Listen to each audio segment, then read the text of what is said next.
Dans Excel 2013, vous avez différents modes d'affichage qui vous permettent de travailler différemment sur votre tableur. Actuellement, c'est le mode normal qui est sélectionné. En effet, je peux regarder tout en bas à droite à l'intérieur de ma barre d'état et vous voyez que c'est bien le mode normal qui est sélectionné. Vous pouvez basculer d'un mode d'affichage à un autre simplement en cliquant sur ces différentes icônes. Vous avez le mode mise en page et vous avez le mode aperçu des sauts de page. À quoi ressemble le mode mise en page? Un simple clic à cet endroit-ci.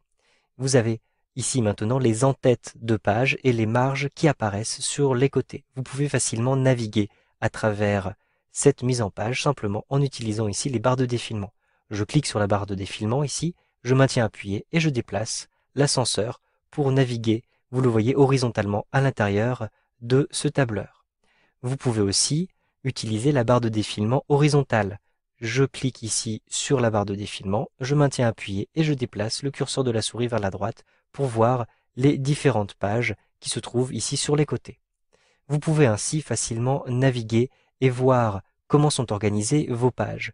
Je vous conseille aussi d'utiliser le zoom. Si je clique ici sur un zoom arrière, j'aurai une meilleure vue, vous le voyez, sur les différentes pages, la taille des marges, etc. Je vais ici rétablir un zoom à 100%.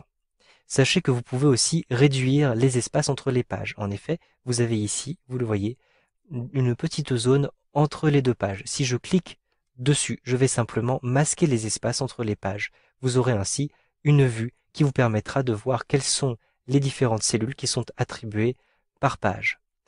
Vous avez aussi la possibilité de mettre en page plus facilement vos différentes données en utilisant ici ce mode qui s'appelle aperçu des sauts de page, un simple clic. Cette fois-ci, vous avez un simple aperçu des sauts de page de couleur bleue et vous avez ici à chaque fois une information supplémentaire, le numéro de la page. Donc ici, j'ai la page 1. Si je souhaite maintenant ne pas tout imprimer sur ma page 1, je peux réduire ce saut de page. Il me suffit de positionner le curseur de la souris sur la ligne bleue, j'ai une double flèche qui apparaît, je clique, je maintiens appuyé et je déplace le curseur de la souris, par exemple, pour afficher uniquement le prénom, le nom, la date de naissance et le total des achats pour chacun de mes clients. Je clique à cet endroit-ci. Je peux bien sûr continuer de travailler sur mon classeur, je peux sélectionner des cellules, je peux redimensionner des colonnes, etc. Vous pouvez gérer les sauts de page ici, donc verticaux, mais aussi horizontaux. J'utilise la molette de la souris ici pour me déplacer à l'intérieur de ma page et je peux positionner le curseur de la souris sur la ligne horizontale de couleur bleue pour la réduire, comme ceci par exemple, je vais avoir un tableau plus petit qui sera imprimé sur ma page 1.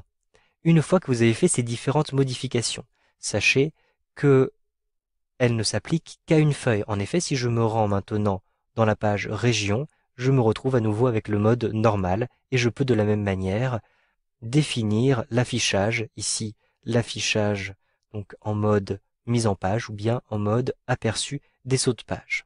Une fois que vous avez défini pour chacun des onglets votre affichage et que vous commencez à travailler, sachez que vous pouvez sauvegarder votre mise en page personnalisée. Il vous suffit pour cela de cliquer tout en haut dans l'onglet affichage.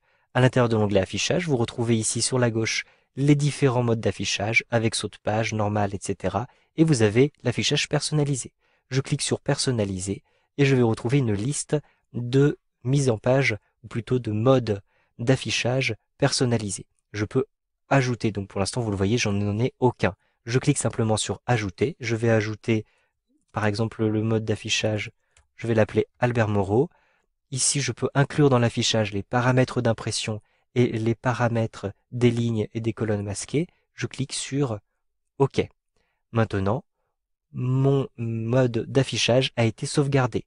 Je peux modifier d'ailleurs ce mode d'affichage, je retourne en mode normal, mais je peux le retrouver en cliquant ici sur personnaliser, puis je sélectionne le mode d'affichage en question et je clique sur afficher. Vous voyez que je retrouve le mode d'affichage que j'avais sauvegardé à l'instant. Vous savez donc maintenant comment gérer les différents modes d'affichage qui vous sont proposés par Excel 2013.